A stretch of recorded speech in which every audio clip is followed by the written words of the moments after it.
practitioner, they shop around. Again, you know, you may not be getting the legit or the right filler. That's the reason somebody might be having lowered their price. And also when it comes to filler and Botox, it is more than the product, it is the hand of the injector.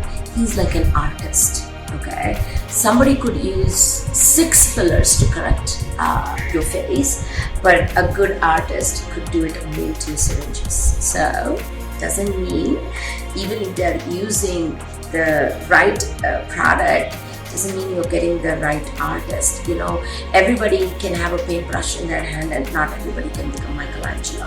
When it comes to fillers, that's how it is. You have to be very mindful. More doesn't mean better. I've seen that with Dr. Pepper, that what that man can do in 1 or 2 syringes, when we have seen other providers will take 6 or 8 syringes and still will not be able to give the kind of result that can be achieved with 1 or 2 syringes. So it's in the hands of the injector, and that is very, very key.